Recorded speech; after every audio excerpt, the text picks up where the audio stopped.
Well, this is my first interview style video on this channel. Yeah. So this will be interesting. So welcome to PNW Guitars. I am Mason. This is my good friend Zach Anderson, vocal coach extraordinaire. So yeah. Oh, extraordinaire. Damn. I guess I gotta sit up straight. Fair enough. Well, I wanted to bring you in. You've been teaching me how to sing recently for my band, After Hours. Check us out on all the socials for a shameless plug. Heck yeah, love the plugs. Got to. But yeah, I just wanted to have you over today because we've been working a lot together and kind of pick your brain a little bit as far as where your experiences come from and kind of your background and all that sort of stuff. Trial and error, spite, a lot of negativity at the beginning when I started singing. It was entirely out of spite, and then it turned out it was something that I enjoyed doing. Yeah, no, that's fair. I think that's pretty relatable for all of us. It just snowballs from there. 100%, yeah. Well, what was your background? Like, where'd you grow up? What was your family like when you were a kid? Growing up was Regina, Saskatchewan, so it was, city-ish. I think Regina is smaller than Surrey, part of the Greater Vancouver area. So the place I grew up was 200,000 to 500,000 people max. And it took an hour to get to the next city over, and there was a lot of nothing in between. So like it was city living, but on a different, like there wasn't a whole lot to do. You still had to kind of make your own fun. A lot more kids in parks. Like everything was outside. You knew everybody who lived on your street. Probably better than anybody wanted to know anybody that lived on your street. But like it was just when I grew up, it was all kids growing up, so everybody was kind of involved in the keeping everybody safe kind of thing. That was childhood was just parks, soccer, no music whatsoever till I was like 19. I think is when I started. Okay. Yeah. Yeah, it's funny to hear you say that because I heard peripherally, anyways, because I grew up in southwestern Ontario, that there was like quite a big music scene in the kind of the Manitoba it was area, weird. sort of like through that corridor, Saskatchewan through to is it Manitoba I'm thinking of? I want to say Manitoba has two things. They have Winnipeg and then they have Brandon, which is their new university town. I think it's probably the Winnipeg scene. Yeah, because Winnipeg is pretty massive, and they had a lot of like. Being the only thing in Manitoba, Winnipeg had if a big band was coming through, they were coming through Winnipeg. So people would come for hours they would drive for hours just to get there. For sure. Yeah, versus where I grew up is very much more like the Toronto GTA area and through like Detroit up through into like Niagara Falls. You had a lot of reasonably sized cities, so there's like a lot of touring going on there. So it's very sporadic and kind of spread out. I will say Regina was nice for the music scene because I don't know if you're familiar with a band called Into Eternity. I've heard of them, yeah. Yeah, so lead guitarist, one of the co-founders of the band, born and raised in Regina. Tim Roth still works at Long and Quaid out there. Phenomenally lovely human being. I've met most of the members of the band like throughout my life, just like friends of friends kind of thing, like our family friends of friends. But yeah, so because this band of such magnitude in the global heavy music scene, we did get pretty lucky and like bands would come through and go, well, we're not going to go to Regina, but we'll go to Saskatoon or we'll go like somewhere nearby just to kind of like as a nod. Yeah. But it was always nice to kind of have a couple of bigger bands that were from that area. Definitely. For sure. Awesome. So then growing up after that kind of period of time, you said you started getting into music when you were 19-ish? I remember... I think it was my dad. I was singing along to something, and it would always be like, "Hey, who sings that? Oh, you should probably let them sing it."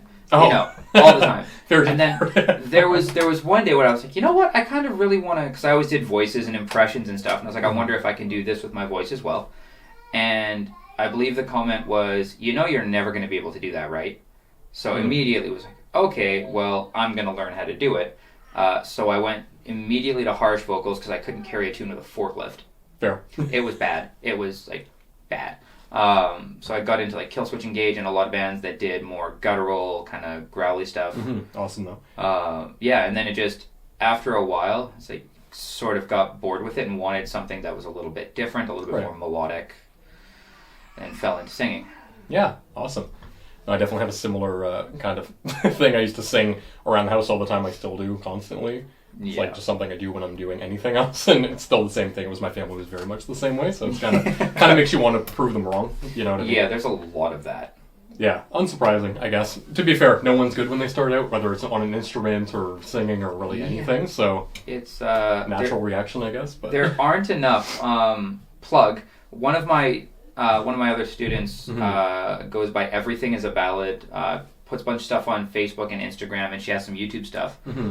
She's old karaoke friend. Started coming to me when she wanted to do more competitive singing and songwriting. Yeah. To improve and finally get kind of like control of her voice and do some range expansion, maybe get a little bit. She started developing grit, a growl, and a scream after like 2 months. It's amazing. Wow. Like she went nuts.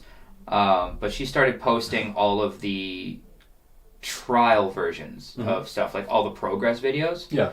And it's amazing how many people have really latched on to the fact that, you know, it's not always just you start singing and, you know, you're amazing right off the bat. Yeah, everyone knows there's that iceberg, that build-up of, you know, all the crap that you have to go through, and then you can kind of see where some of the talent lies or all that time and effort pays off. Yeah.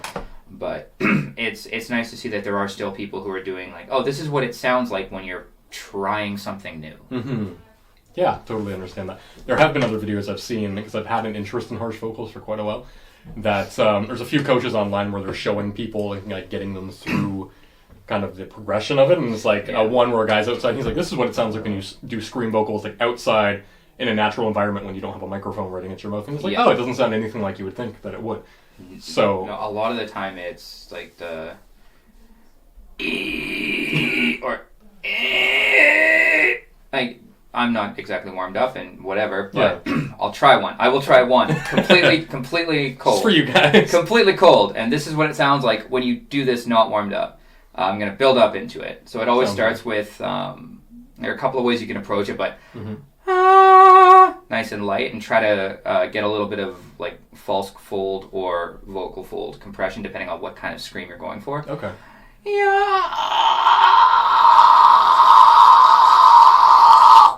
So it's not super loud, and it doesn't sound really aggressive. It honestly sounds kind of gross, probably with zero context out the window. But, you know, you put a microphone in front of that and some speakers, and all of a sudden you have, you know, all the partial frequencies, everything's hitting off of each other, and it sounds massive and distorted. Yeah. Yeah, and that's, I think, the secret behind a lot of that stuff. And that went so much better than I expected. I thought I was going to squeak. I was 100% sure I was going to squeak. Hey, either way, you know. But that's sort of the reality of it, and that's the fun part, right? Exactly. That was the other thing I was going to ask. What kind of brought you out this way to the West Coast to try and...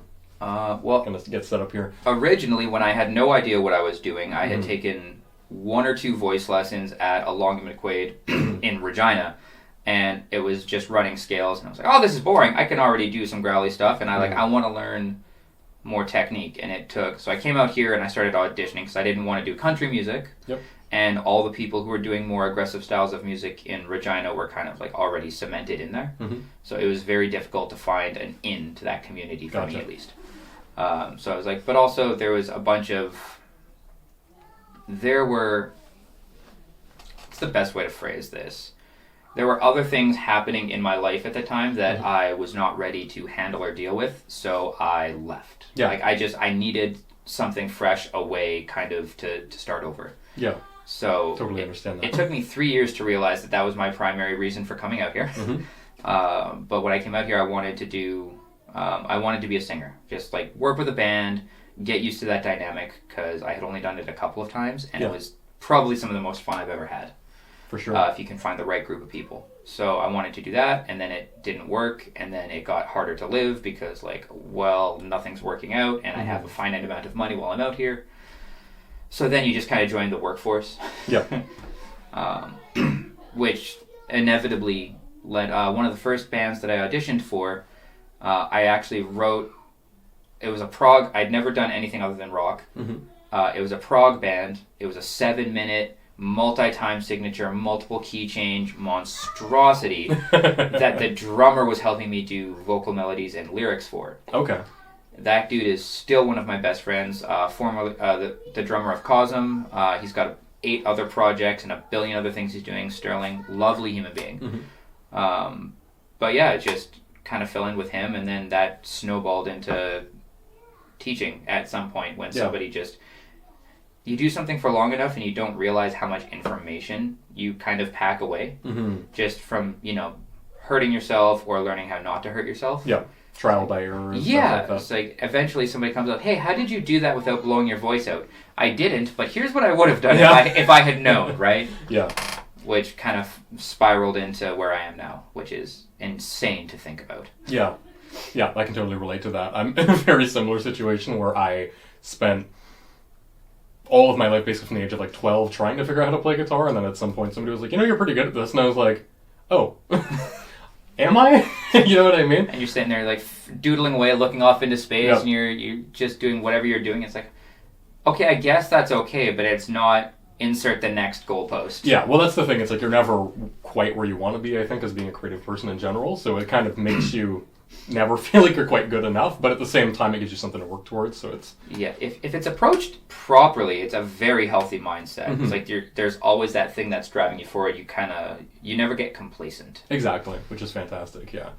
I think the main best thing about that is keeping your focus on it and keeping your mindset positive instead of a negative thing, which I've been guilty of that in the past, where it's almost at the point of wanting to give up on something, where you're getting towards that point and you're not quite at that next plateau and it's really hitting a brick wall and very frustrating, and you're just like, oh, God, should I just give up on this or whatever? But then when you finally do reach that next spot, then it's just so much more fulfilling, and you're like, yeah, you take a 10-minute walk and you come back and you can do it and you're like, this is crap. Yeah, it's exactly that kind of attitude. Like, are you kidding me?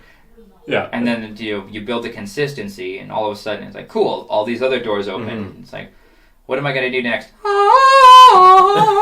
And the world opens. Exactly. The gate's just wide.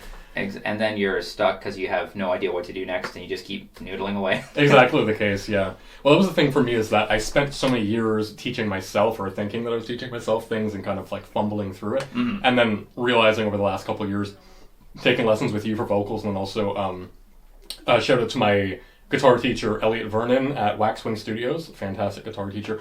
I spent the last 2 years training with him doing actual music theory. I know for the guitar players that's unbelievable that you even think about learning guitar music theory, but trust, from my own personal point of reference, it does actually help. And sitting there, it's shocking the amount of progress you make in a progressively short, a comparatively short period of time. When it's all those dots that you have, it's I had to explain it to somebody because they had done similar to you, they had done all of this work and they had so many different things that they had focused on. But you have bits of information, but you need to puzzle piece them together. There was it's just you get that one little bit of connectivity and all of a sudden everything works. It all starts to make sense. Yeah, exactly. Yeah, it's crazy. And that was my big thing. And I was talking to Elliot about that specifically, and I'm sure it's the same with vocals, where people teach themselves little bits of things. It's there's always these videos, especially on the internet, where it's oh, you don't have to learn theory, or you don't have to learn the proper way to do it. It's all these secret tips and tricks, and but the funny thing about those is those are always based in theory and in proper technique. They're just trying to skid past some of the information that is going to put people off of doing it. So it's once you actually learn that stuff, then it brings it all together, and it does take more effort to learn it, but in the long run, it's ultimately usually much more worth it, I think.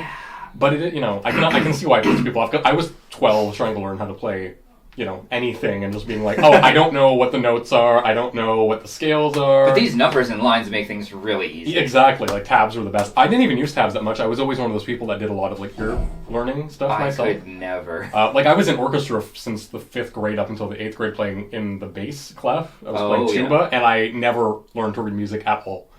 At all. I always just memorized everything, and then it wasn't until almost the end of elementary school when we were graduating grade 8 that my teacher realized I didn't actually know how to read any of the sheet music. So I would just memorize it. Pavarotti would be so proud. Well, that's the funny thing, right? It's but that, ironically, was one of those things where they would take us to performances, and I would sit there and I would be able to pick out certain frequencies, and I can hear the bass even though it's buried. Yeah. I can hear what's going on there, and even still to this day, I still have a fairly good ear, and it's a good way to learn, is doing stuff by ear, so... Yeah, if you can. And it makes, especially if you're doing all your own mixing for after hours, for example, if you're doing a lot of the mixing and editing, or you're in there, you can hear even on stage or when you're rehearsing, like you can hear, okay, well, this is not interacting with this properly. And even if you don't know theory, it's like, okay, well, let's try these 3 things, and it can kind of narrow it down. Exactly. Or even as much as like when you're writing a song and you have different frequencies you're working with, like if someone's, and it's kind of natural, I've done some studio stuff in the past too, where if someone's playing a part that's really high up on the neck, on the bass or something, it's like naturally you're going to want to stay out of that space. Yeah. You know what I mean? So it's like, generally speaking, like sometimes you can play the same thing in unison and it sounds cool, but for the most part you kind of want to differentiate the parts enough to keep them interesting. Yeah, just to avoid that muddiness, right? Exactly. Unless your bass is super clean and your guitar is ridiculously distorted, because then it adds there's that nice little counterbalance almost. That's the thing with like the mixing and the recording process, is all these little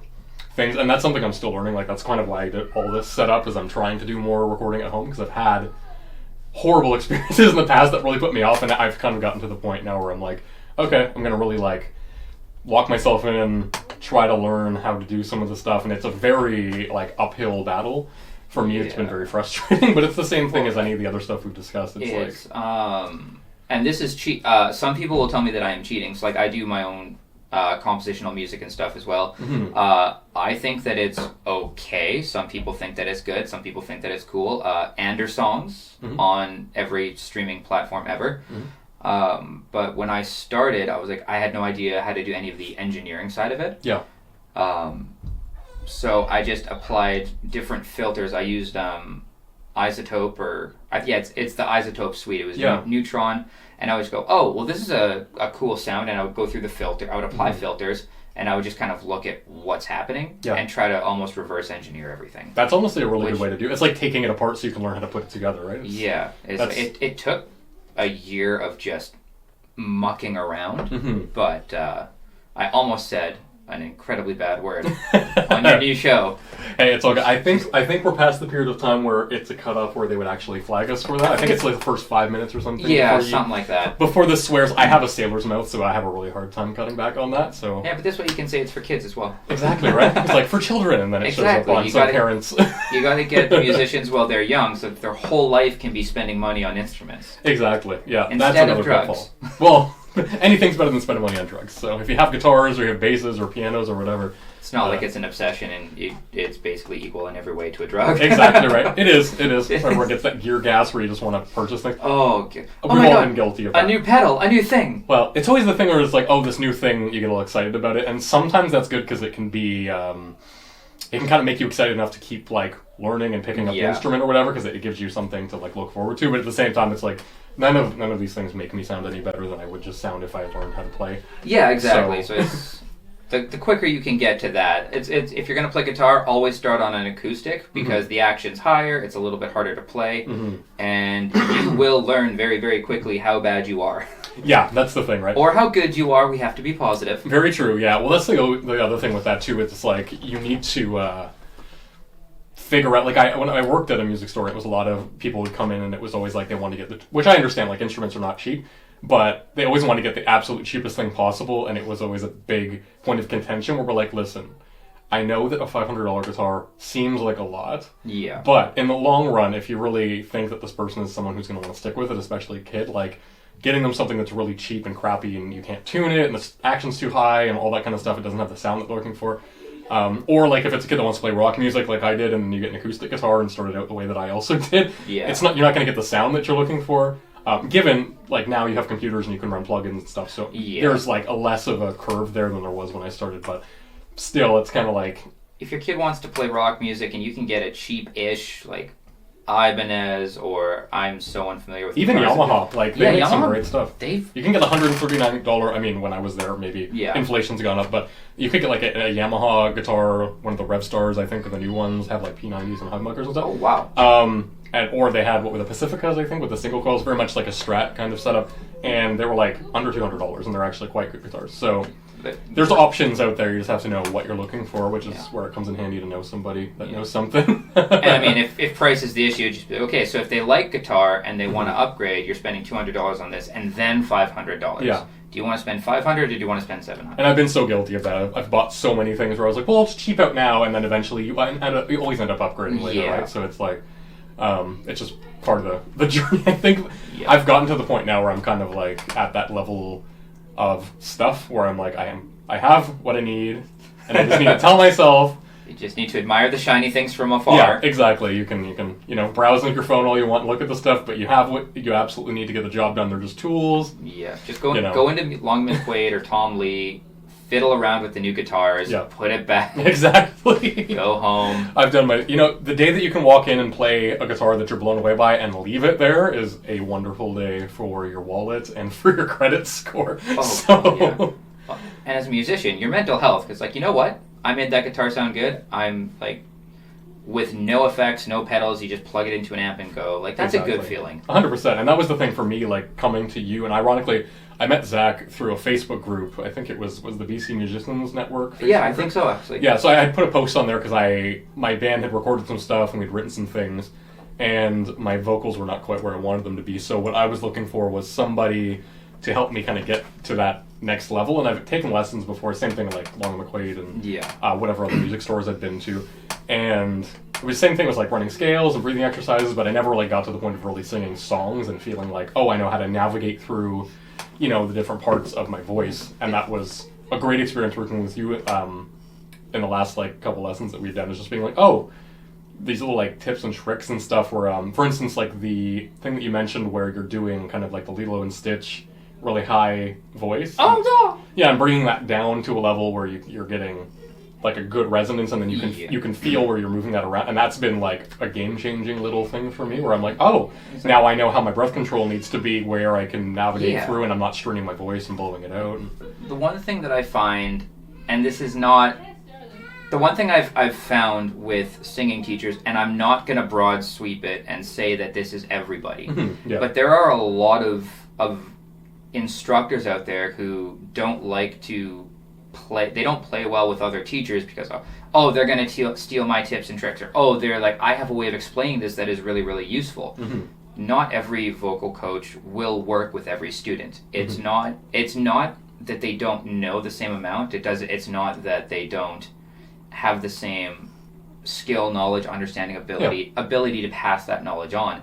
It's just sometimes there is a personal barrier. Yeah. So two people just don't get along, you're not going to be able to explain them anything that'll help. Understandable, yeah. It comes down to I think finding the teacher that is the right fit for you also. Because I had in school, I was a terrible student throughout high school. Really, I did fantastic in classes I was interested in, and classes I wasn't interested in, I just completely ruined. I barely passed, or didn't pass in a couple of cases. But math. I failed math in grade 9. It was ironic.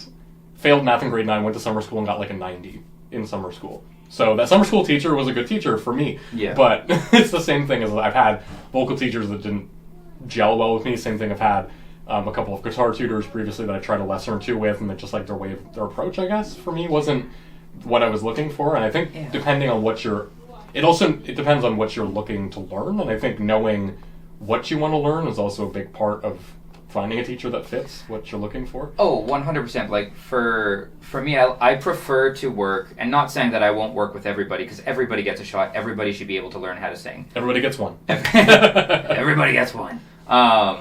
The one thing that I've found talking to or working with other teachers and talking to people who've gone to voice lessons other places, it's usually 30 minutes. Yeah. 30 to 45 minutes. They'll run a couple of scales and they'll sing a few notes, but the consistent pattern is that there's not a whole lot of explanation as to why. Yeah.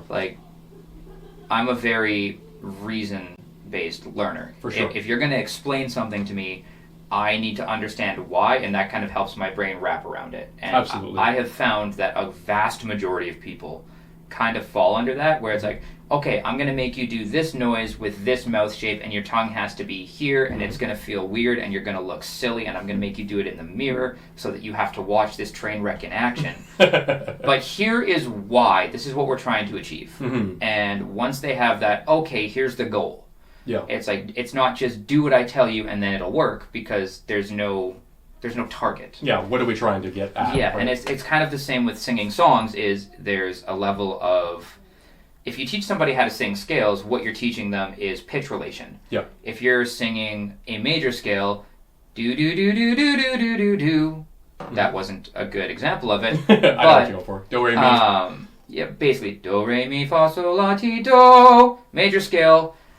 what you're teaching them is that the space between each one of those notes, it doesn't matter what note you start on, if you go up or down in that same space with that same movement, you're going to sing that pitch's scale in major. Exactly. Same thing with minor.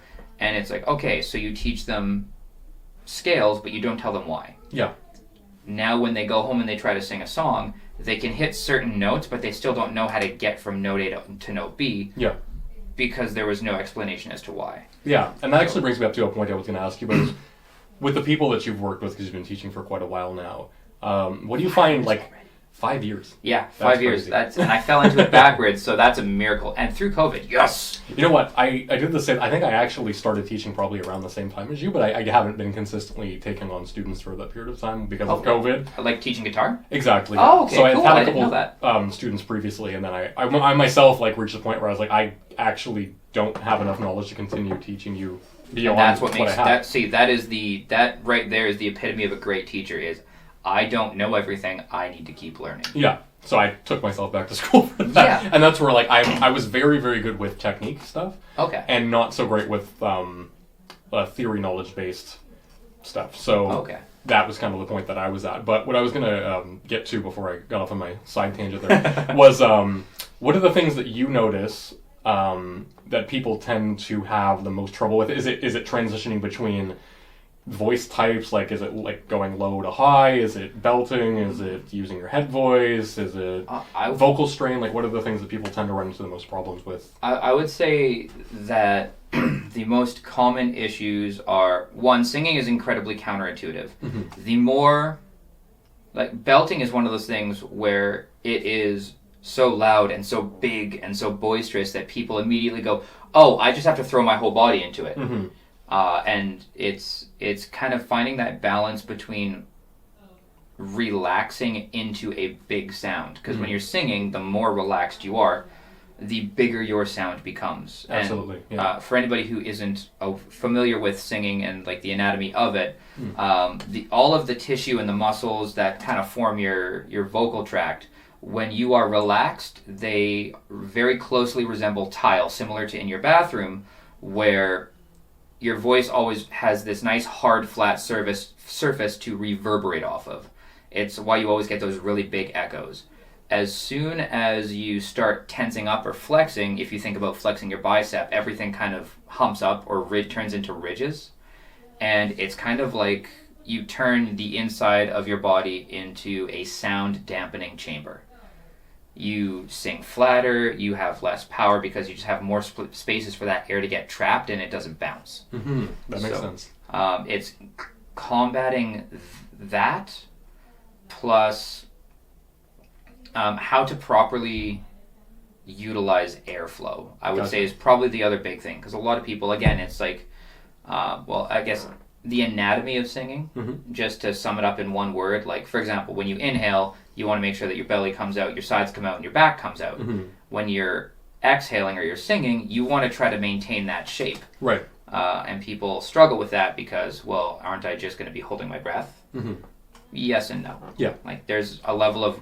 It's holding versus kind of retaining. Yeah, it's you are sustaining as opposed to restraining. Is, I think, a good way to put it. Yeah, and I find with singing, especially the stuff you've taught me, is like, there's a lot of these like mental things that you have to get over. And then also get into your head where you're kind of finding these ways of tricking your brain into cooperating so your body works the way that you would like it to. I need to change my answer. The one thing that everybody has the hardest time doing is, so if you want to trick your brain into doing something, and anybody who's watching this can try, is if you can do a vocal fry. So imagine when you just wake up and you get that, it doesn't have to be super projected, it doesn't have to be super loud, but you go from that into your speaking voice. What I want you to do is pretend that you have a knob in front of you, and that's your intensity. So all the way to the left is vocal fry, all the way to the right is your full voice, and however fast you turn that knob, you can trick your brain into doing that transition at that speed.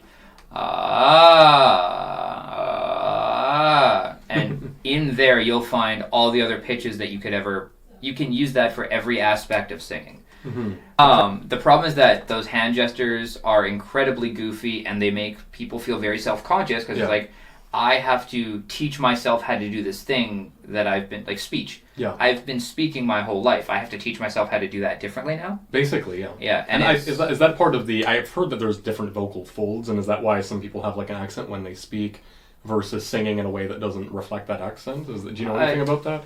Just something I'm curious about. Oh, like, so when Scottish people... I have a terrible Gaelic accent. But, like, so, for example, speaking, if you got, like, a Gaelic... a little bit of a Gaelic accent or a Scottish accent, but you hear them sing, and they've got this beautiful voice, like it changes, right? Exactly. Part of that is when they're speaking, to get a really good Gaelic or Scottish accent, you basically have to swallow your tongue. And but singing, you always have to bring your tongue forward to not. So it's the accent is. The accent is a mechanic of speech and culture and where you are, essentially. Sometimes there are some physiological, anatomical things that come into play. For sure. And it's one of the reasons why so many people can do accents or impressions, is it's all just a mechanic. For sure. It comes like how you want to modify your vowel, and I'm not going to get into all the technical stuff, even though I want to. I know the feeling, yeah. But we get nerdy here, so that's... I'm bad for it. Me too. So... to answer your question, you have two sets of folds. You got your vocal folds, which are basically tissue paper in thinness, and you've got your false folds, which are attached to like your mucus sacs that kind of cause the lubrication. So as they flop around when you're speaking, it triggers like the lubrication to flow. Yeah. Okay. When you have people who are like, "Oh, I'm going to do like a false fold scream," it's your vocal folds are open, and it's just a bunch of air running through, making those things. You can making them kind of... Yeah, your false folds start wiggling, and you use a little bit of like inward compression to push them closer together to get like that actual grit sound. Waka waka waka waka kind of breakup. Like that. You get a little bit like that. So like my vocal folds are completely open, and you feel the tension a little bit up here. So your vocal cords would be down around your Adam's apple, and your false folds are a little bit higher. Yeah. So it's, but as for accents, it's just when they go to sing, they kind of have to get rid of all of the quirks of the particular dialect or accent. And it's the same thing with, Americans versus Canadians. Like the language there are audible differences between how we pronounce some vowels. Yep. And because it's so close, you can sort of hear it in when the different artists sing. But if an artist is good enough, it becomes indistinguishable because the proper way to say or sing certain vowels is just the proper way. Like, to get the biggest, beltiest kind of sound, you kind of have to do away with whatever your accent is. Gotcha. Okay, yeah, that makes a lot of sense. Fair. That's totally fair. That was one answer. Yeah, I'm cool with that. I love getting into the nitty-gritty details of stuff like that. What was the other question I was going to ask you now? Let's top of my head. Before you do, thank you for having me. I didn't say that about 25 minutes ago when we started. Totally happy to have you. No, that was when you were one of the first people. I have a handful of local contacts of people that are in different degrees of in the music industry or teaching or playing or whatever. And there's a few people specifically I really wanted to get their viewpoint on what it is they're doing. And you were definitely one of them, somebody I've worked with. Especially from the vocal side of things. I have a lot of musician friends that play, and I know that you play piano and a few other instruments as well. But speaking of, you've played guitar in the past. You said not super in practice right now. When I had the money from the oil field way back when, I had purchased a guitar and a bass, and I was kind of like struggling through learning. But it never really took off. I couldn't get the chord shapes, and it just became frustrating, and I was way too stubborn to learn. Gotcha. That's fair. Well, I was going to say actually for that, and that's a good point for anybody who's learning or beginning, because I know during COVID a ton of people bought instruments and started playing. I'm hoping that the people who have done that out there haven't given up. I'm sure some have. It's just kind of the nature of it. It's real life kicks back in. Exactly, but I'm going to be doing some lesson videos coming up on some really beginner level tips that should hopefully help people through some of those beginning things, like getting hand cramps and your fingers hurting, all that kind of stuff. Yeah. There's all kinds of silly little gadgets out there that they've made that are supposed to help with that kind of stuff. I don't think there really is anything that beats just getting through it. Nothing will ever beat focused practice. Like, Yeah. it can't just be playing for the sake of playing. You have to have, like, this is what I'm going to try to get better at today. Mm-hmm. And that's something you have in common with my guitar coach, Elliot, is like it's the mindfulness of what you're doing. Yeah. And it's really focusing on what you're trying to accomplish. Because especially with guitar, it's super easy to like noodling around, just whatever. And I'm pretty bad for it myself. It's something I've really, really try not to do. Especially at practices and stuff when we have like productive time that we're trying to do things. And it's like, try to focus. It's really hard. I know it's hard for a lot of people. And I'm a little ADD too. So it's very easy for me to get kind of off of my just focus, like as an example, we did a lesson where I was having him play and sing at the same time to kind of get like really hone in on some of the habits that form when you're not paying attention. This is why he was laughing when I said that. And anytime I would be trying to either demonstrate or describe something. The guitar would be like, he'd be staring at me, there'd be perfect eye contact, and he would just be noodling the whole time, and it was the most impressive and distracting thing I've ever had to deal with in my life. Totally fair. And see, like, a part of the thing that's good about that is at least I'm able to play and do other things at the same time, like my multitasking That is a skills. huge benefit. Oh, lordy. And that was something I was going to ask you too, is for me, that was something I was really concerned about, and starting off was singing and playing an instrument at the same time. I know not everyone's going to do that, but it is fairly common. Like, there are A lot more bands. A lot more people are... Well, people don't want to do the whole band thing anymore because it's so difficult and it's so expensive. You have to take care of... And there are a lot of times, and this has happened in Vancouver, I've heard a lot of people have had to go through this, where one person ends up basically having to take care of the rest of the band. Yeah. One person ends up having to do all of the admin stuff. People just can't get their own times right. So it's just easier if you're the only person that you have to worry about. Yeah, I find in every band there's kind of, and if anybody's like kind of starting out in one or have had negative experiences, just know it's not uncommon to have difficult experiences with bands. It's like a relationship, it really is, but it's a relationship with multiple people's lives and schedules and all the stuff that they have going on, and it can be really, really hard to balance out. So that's why when you find a good group of people, it's like you really want to cling on to them a little bit, because it's so difficult to find a good group of people that you get along with on a personal basis, whose lifestyle and like timing works out, and they have similar schedule to you, so you can practice and do it. Easier if you're in high school or if you're younger, but like we're in our 30s, so it's a little bit more. We've got. And from like the 30-year-old perspective, have those conversations with your band within the first couple of weeks. Super important. Get very, very, like, people always say, oh, bands are brotherhoods.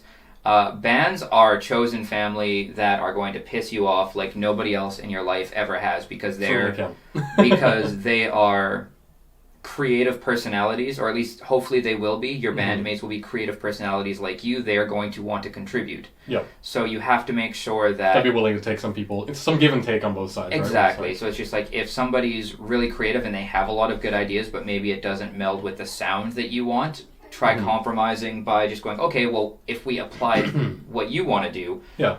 How would I... Because a lot of the time it's just... How would I adjust what I'm doing to fit what you would like to do? A lot of the time it's like, let's say it's a drummer wants to play some really complicated grooves. The guitarist just might not know how to do that. Yeah. And if you he doesn't know what the drummer wants, basically. Yeah. So it's either get defensive about it and say, we're not doing it because I brought you all here. Yeah. But just compromise, go, I have no idea how to play to that. Can you help me? Yeah, and it's the easiest thing with that kind of stuff now, where I've run into similar situations like that, where it's like, grab your phone and pull up an example of what you're kind of hearing in your head. It doesn't need to be a carbon copy, obviously, but at least then you have an idea of like what they're wanting you to work with. And that is for sure the biggest thing, is like generally speaking with musicians, and it's not everybody, because I've definitely met some people that are much more, what is the word you use, like administrative? Like they like to play, but they're not the most creative people. So like they're very good at just being like... They're like, what do you want me to do? And then they'll do it. Yeah. Kind of thing. And that's... Honestly, a skill in itself, but those are the people that you want to hang on to, and not just because you're not going to be butting heads, but because if you have an idea, they are going to listen, and they're going to listen to your idea without immediately wanting to respond. They'll take your input, exactly, and if they have an opinion on it, they will tell you, and it will be honest. Yeah, and just so you guys know, and it's for people who have been in bands and played with people a lot, maybe it's not that weird, but there's almost always in every group, like there's generally like dominant personality, and this is kind of in friend groups and stuff anyways as well. Yeah. But most of the time you'll have one person who's kind of like the creative in the group, that kind of comes up with like the main ideas, or they're kind of like the person that brings the most to the table as far as song structures or chord progressions or melodies or whatever the case is. And sometimes the other people in the band are equally on par with that.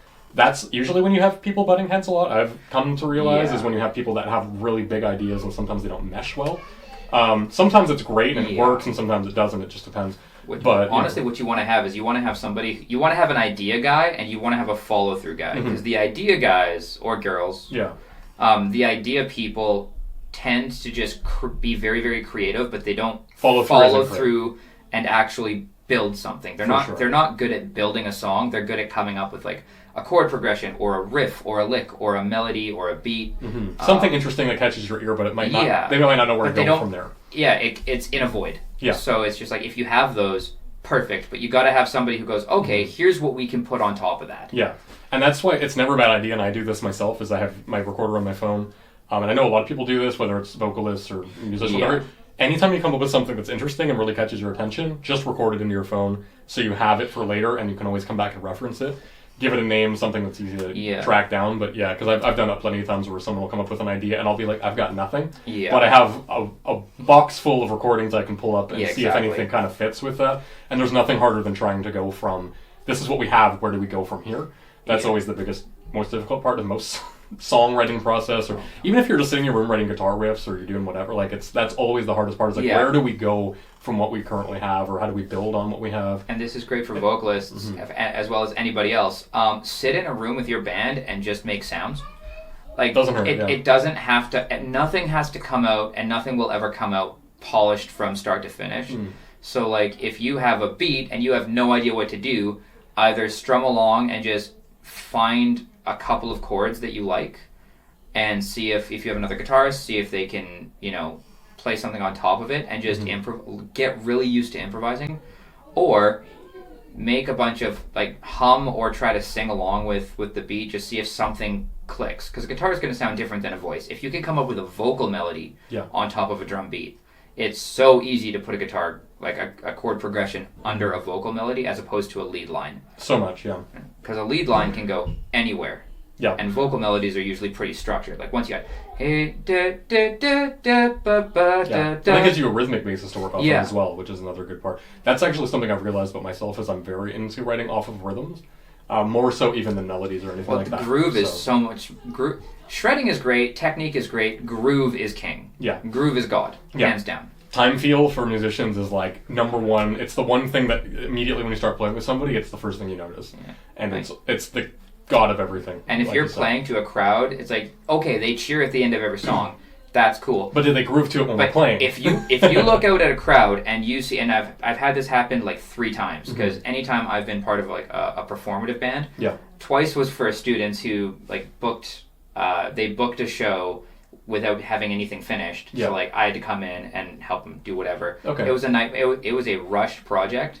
I was frustrated the whole time. It was a month of hell.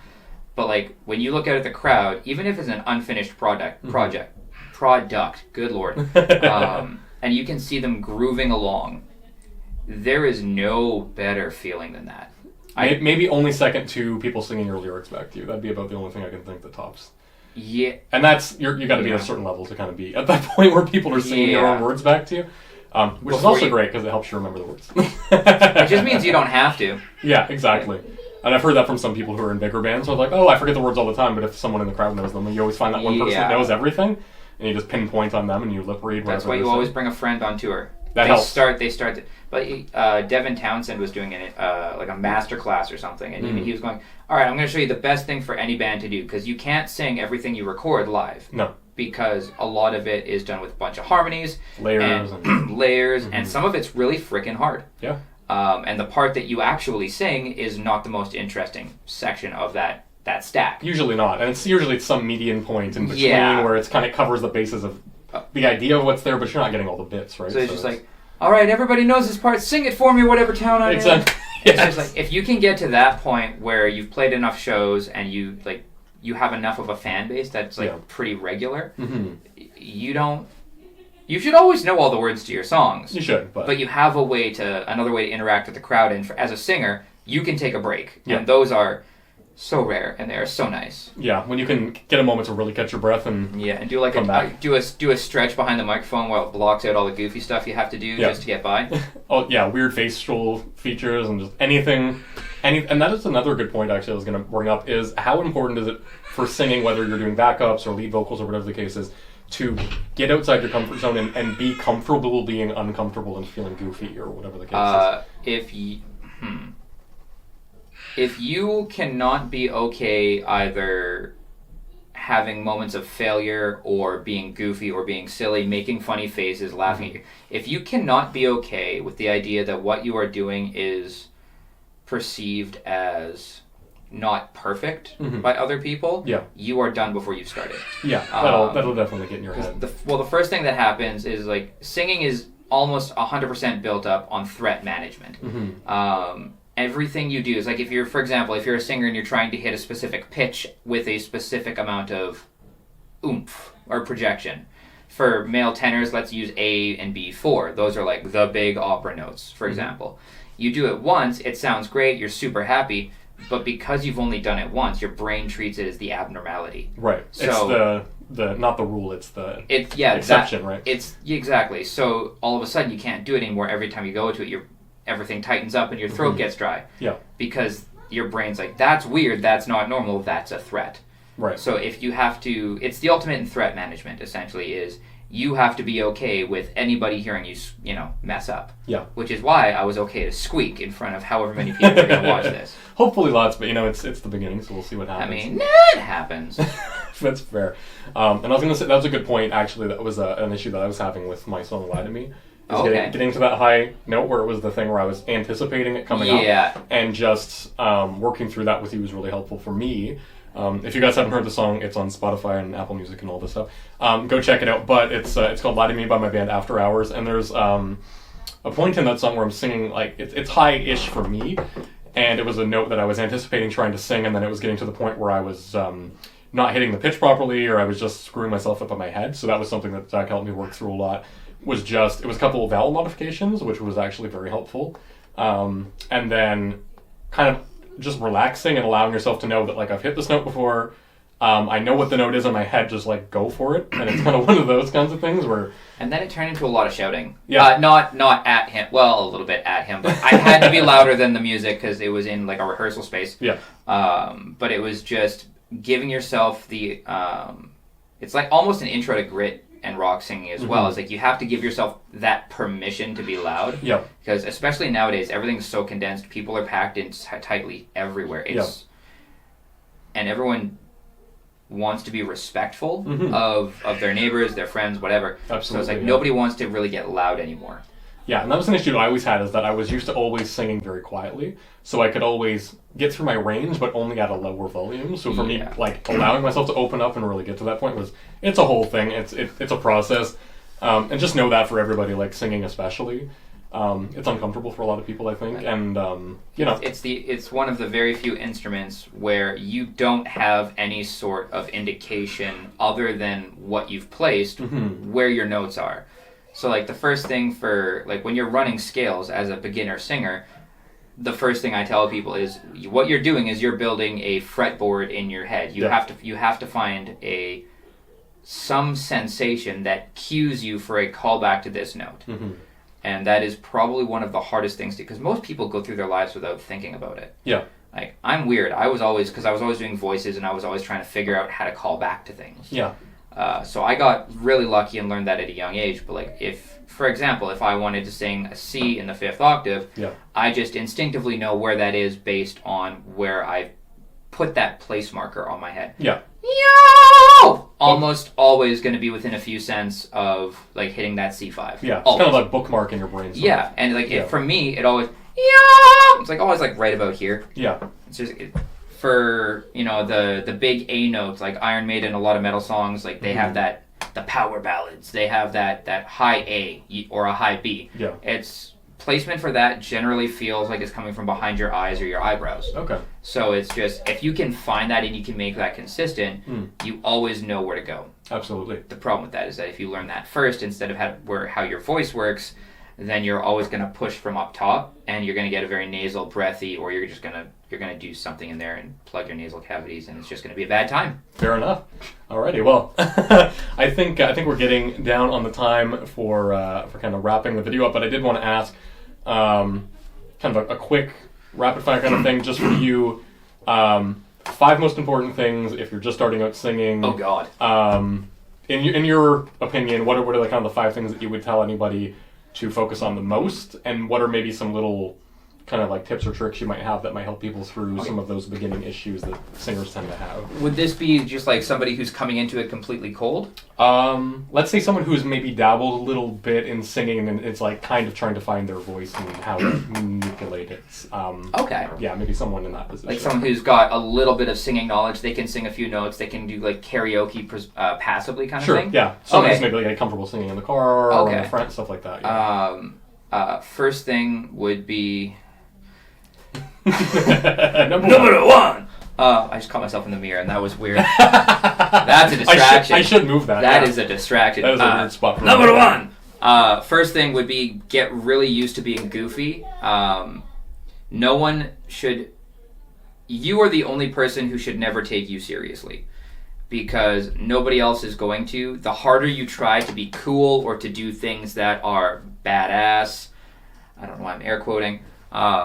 Please edit this out. Number one. I do the air quotes all the time. Yeah. Okay. Number one. Best thing you can do is try to be goofy as much as possible. Don't take yourself too seriously, because as soon as you relinquish all of the tension that comes from building up that need to have a specific image, what you're going to find is a freedom in your voice. There will be a freedom in your sound. Now, it might not be the perfect pitch yet. You might not be a great singer yet, but you are going to have the perfect toolkit to start building. Fantastic. So number one, get goofy, get good with it, be okay with it. If you need help or if you need proof, just look at any musician behind the scenes. None of them take things seriously. Most metal musicians are cat fanatics and Pokemon fanatics. They don't take themselves seriously until they're on stage, and that's the only time they need to, and they're so relaxed at that point that it doesn't matter. Very true. And that is the goal. Number 2, do not let frustration stop you for more than 20 minutes at a time. If you get frustrated with something and you can't hit a note, or you can't do a particular technique, can't sing a particular song, stop for 20 minutes, do some breathing exercises, stretch your tongue, stretch your jaw, do a neck roll, make sure that everything is back to being loose, shake it all out, go back and try to approach it from a standpoint of learning. You're not trying to sing the song, you're trying to learn what the singer is doing. So while you're doing all those stretches and neck rolls, play the song a few times and listen for any weird quirks of that particular singer. Whether they sing A vowels differently, whether they're, really pinched, if they have a really, like, a backward kind of sound, or a deep tone on certain vowels, or if it's very forward and very bright, or watch a live video and see if they're smiling. Like, there's a lot of things that you can do to reverse engineer the sound that you were trying to emulate. Number 3, nothing is going to happen overnight, and if you are already taking lessons, 90% of the work is going to be between those lessons. Your instructor, as good as they may be, they can only do as much as you bring. They can only help you with, depending on how much you bring them to work with. That was confusing as all hell. No, that's a frustration. Every single music teacher has that student who kills it in lessons and then they don't practice in between, and it's just like, how do we expect to get up the stairs if we don't take the steps? Exactly. It's like I have had a few where every time I go back, it'd be every week we're back at square one because they don't do anything between. And that could just be they don't feel like they have time, they don't feel like they have a place that's comfortable or safe to do it, which is a whole other issue. Yeah. But things... Take a walk. Yeah, exactly. Things like humming every single day, just humming scales, humming notes, humming pitches. It gets you comfortable doing vocalization in public, which cannot be beat in terms of practice. Yeah. But That being said, I don't know a singer who can sing comfortably that doesn't sing everywhere they go. exactly. Yeah. There's And always- maybe it's a little annoying for other people, but once you've got it, it's so much fun to be able to do. So There's always a lilt of musicality in their voice. yeah, absolutely. And if you get anybody who does a lot of harsh vocals, or if you get anybody who is, like singing teachers, a lot of them, they've got a little bit more of that gravelly, that really relaxed vocal fry in their voice. Very much. Like, you got to keep that relaxation if you're going to be singing for 5 to 8 hours, 10 hours a day. Yeah, and I've always said that you can always tell a vocal coach or someone who's been singing for a really long time is the way their speaking voice is. Yeah. It's very relaxed and it's very, not deep necessarily, but it's very kind of back and calm and Yeah. It's very much that vocal fry kind of It vibe. sits in a place where there's not a whole lot of energy, but it comes at it. Like, they can bring it out when they need to, and then they just restrain it again. And the resonance as well is. It's I mean, yeah, it's if you're really trying to, that you can bring it out. Yep. But I mean, Broadcaster voice. exactly. Every once in a while, but you can always come back to it. That was number 3, right? I think. Yes, it was, I believe. Number 4. Number 4. Number 4. That was Quattro. appropriation.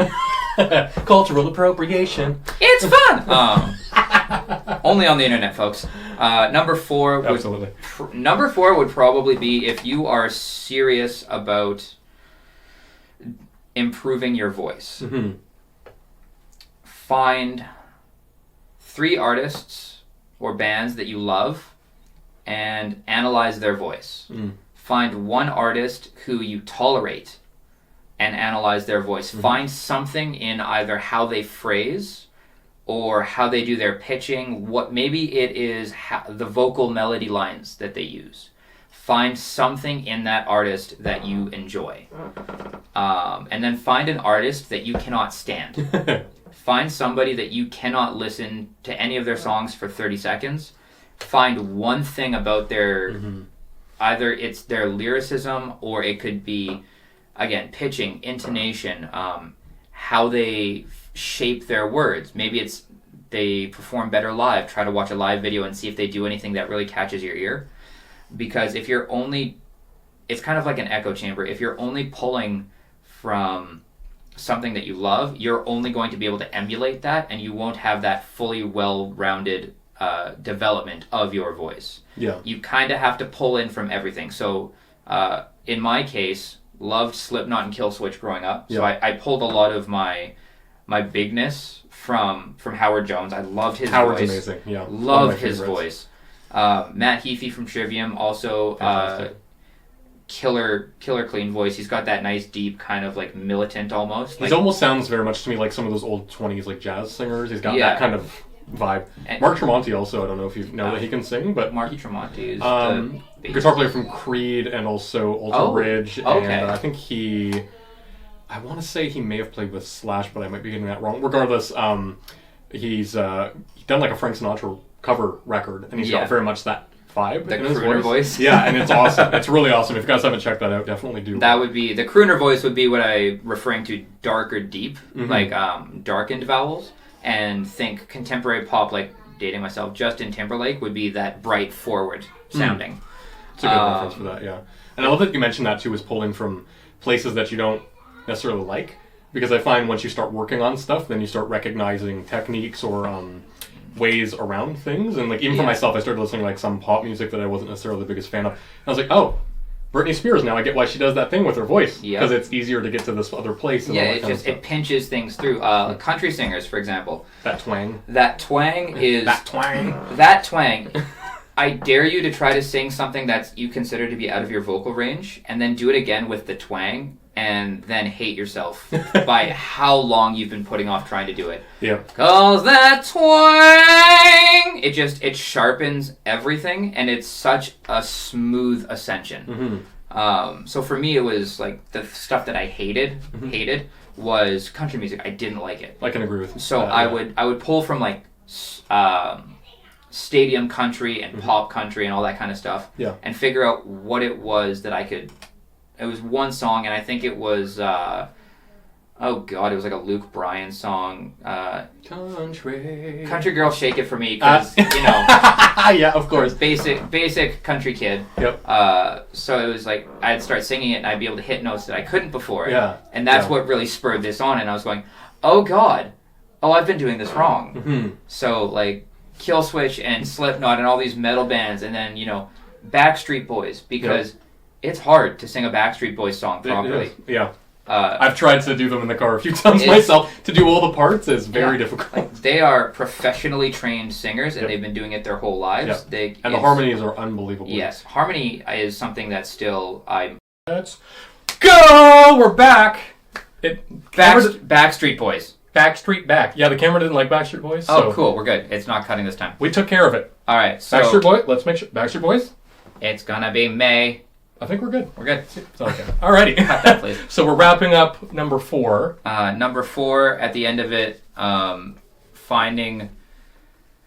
getting back to just picking 3 artists you love, find something in their lyricism, their vocal tone, their technique, something that you love, find 1 artist that you tolerate, that you can pull from, kind of the same thing. You want to find something that you can like about them. Figure out why people like Adele. Exactly. Exactly. And then lastly, you want to find an artist or a genre. Just go into a genre that you don't like, find an artist that everybody loves, and try to figure out why. Whether it is, find something that can make you tolerate them. Bring it up from hatred to tolerance. And it's just a good life lesson. Tolerance. From hatred to tolerance. That's a good first step. Put that on a t-shirt for sure. Exactly. But if you can do that, then what you'll find is that, going back to the country thing, that twang, it's really good for bridging into high notes, because it's kind of like hitting it at the side as opposed to head on. Mm-hmm. I can't think of anything else for number 4. So, no, that's fair. No, I mean, that totally makes sense to me, is finding... Basically, to break it down, it's like finding artist styles and just stuff that you're kind of outside your wheelhouse and trying to incorporate some aspect of that you can find something you like within, kind of cherry pick a little bit. Exactly. It doesn't hurt. If you can find something within the country genre that fits into metal and people don't know that you're doing it, even cooler. Actually, hold on. One last thing. So when it comes to lyricism, there are a few hip-hop rap artists going back through the years. They use a lot of entendres, double, triple, quadruple entendres, which is, for anybody who's not familiar, meanings within meanings within meanings. Really cool. Eminem's really good at it. Jay-Z was pretty good at it. Yeah. The GOATs, as they call it, very good at burying meanings within meanings within meanings, and that was kind of what set them apart from their peers. If you can find a way to integrate that into your writing, then you can... Essentially, you might be able to write simpler sounding songs while being able to expand into a universe of meaning within each line. Yeah. It's not something that everybody can do off the bat. It takes a lot of work and practice, but it is something that is worth pursuing if you are trying to do more than just write simple love or breakup songs. Totally understandable, yeah. Number 5, finally, would be using visualizations. And there are a lot of psychological tricks that you can apply to get through things.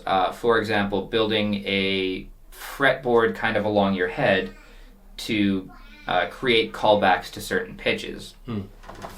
The one that I use is, I'll start at my collarbone, I'll go in front of my my larynx, and I'll ride the jawline all the way up. Okay. So it's a nice little slalom. But when I get to the top, I just do the spinning beach ball of death from the old Max. Love it. And then the reason I choose this is because if you're going straight up and you hit an obstacle, you don't give yourself any leeway to go around it. You just have to go through it.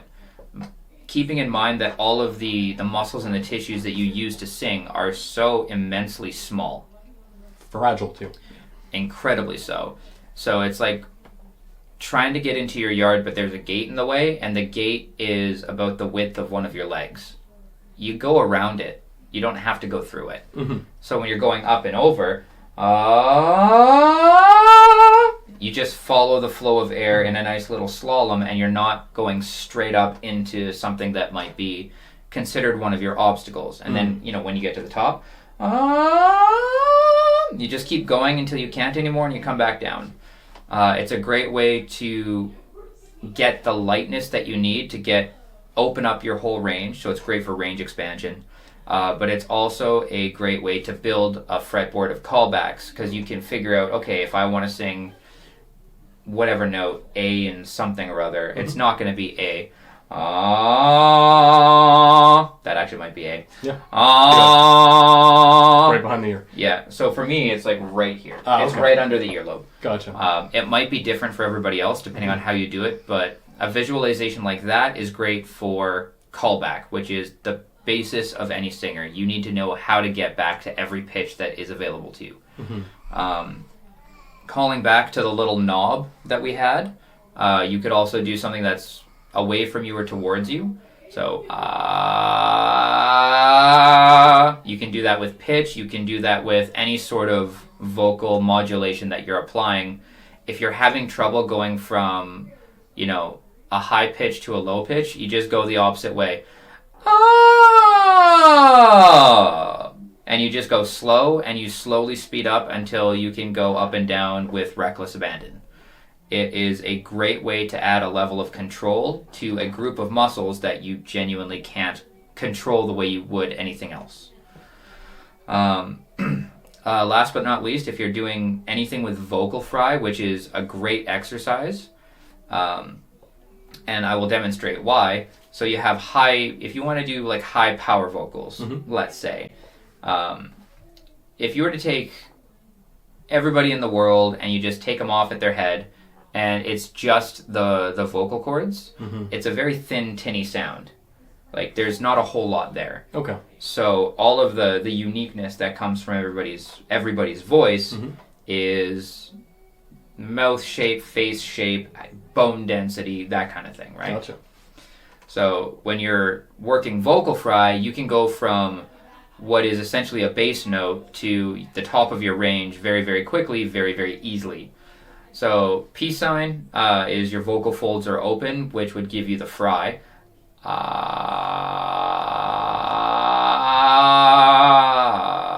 And then if you just do a really quick ramp up, and this is what I meant by like giving away state secrets, if you want to build up into like a high wail really, really quick, and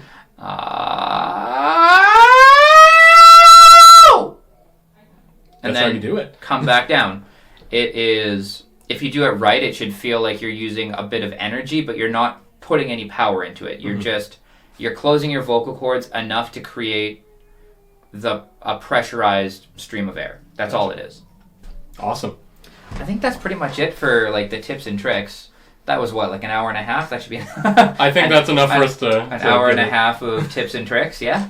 Yeah, I'd say so. Awesome. Well, I think that's going to be all for this video, so thank you very much for joining me today. Thank you for having me, sir. And if you guys want more tips and tricks from Zach, if today's video hasn't been enough, then how can people find you if they want to take lessons or need more information? If anybody needs to find me, Zachary Anderson on Facebook, same on Instagram. It's just a picture of my mug for the most part. Look for this face. You can get a hold of Mason. Mason knows how to get a hold of me. Yep. And I will put all your links under the video as well, so people well, can find easy. you. And then, easy enough. If anybody's looking for lessons, which I strongly recommend, because this guy got me from a level that I was not very comfortable singing to I'm performing out in front of people now. And yeah, multiple times, and it's going well. Yeah, I'm very happy with the performances so far. They've been going really well, and hopefully we can do some more. And yeah, I'll keep you guys included in what happens with my voice. Excellent. Yeah. Just don't blow it and make me look bad. Yeah, that would be that would be the worst thing that could happen. So we'll try not to do that. But well, that's it for today. Thank you guys for joining us, and until next time. Hey Zach, you like Pokemon? What? I don't know what he's talking about. That's Ashley's favorite. That's it's because Growlithe is the best. He's pretty cool. Actually, that's a lie. Arcanine and Gengar are tops. Gengar's my number one. It's Arcanine, Gengar, Dragonite. That's fair. Actually, I got all original 150 over there. So, anyways, we're going to get good about Pokemon. You guys have fun. Peace.